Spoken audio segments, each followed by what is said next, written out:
നമുക്കൊരു ഭാഗം കൂടി കേട്ടുവരാം. പുതിയൊരു ഭാഗം കൂടി ഇപ്പോൾ റിപ്പോർട്ടർ TV പുറത്തുവിടുകയാണ്. ഇത് പൾസ് സുനി വിചാരിച്ചത് 90 ദിവസം കഴിഞ്ഞാൽ പുറത്തിറങ്ങാൻ കഴിയും എന്നുള്ളതാണ്. സമാനമായ രീതിയിൽ മറ്റു നടിമാർ പീഡിപ്പിക്കപ്പെട്ട കേസിൽ ഒരു കേസായി ഇത് മാറുമെന്ന് കരുതിയെങ്കിലും പൾസ് സുനിയുടെ പ്ലാനിങ്ങിൽ പിഴച്ചത് എവിടെയാണ്? അവിടെ ഒരു പേര് നമ്മൾ പറയണം, PT Thomas MLA. PT Thomas MLA അറിഞ്ഞതോടുകൂടിയാണ് കാര്യങ്ങൾ കൈവിട്ടു പോയതെന്ന് പറയുന്നു പൾസ് സുനി. കേൾക്കാം. ദിലീപിനെ സംബന്ധിച്ചിടത്തോളം രക്ഷപ്പെടാൻ വേണ്ടിയിട്ട് എന്ത് ചെയ്തു ഞാനൊന്നും അറിയില്ല. അയ്യോ എല്ലാം പറഞ്ഞപ്പോൾ നമ്മുടെ മറൈൻ ഡ്രൈവിൽ പരിപാടിയിൽ വെച്ച് മറൈൻ ഡ്രൈവിൽ എന്ന പരിപാടിയാണ്. അയ്യോ എന്താണ് സംഭവം എന്നൊക്കെ ചോദിച്ചു.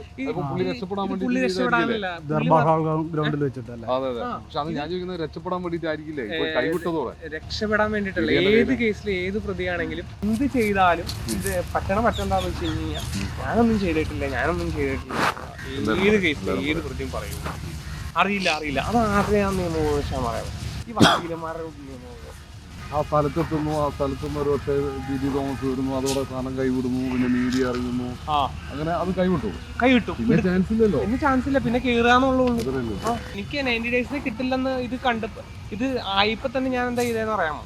ആയിപ്പോ തന്നെ അപ്പൊ നമുക്കൊരു 90 ഡേയ്സ് പിടിച്ചിരിക്കാനുള്ള കാര്യങ്ങളൊക്കെ നമ്മുടെ കയ്യിലുണ്ട്.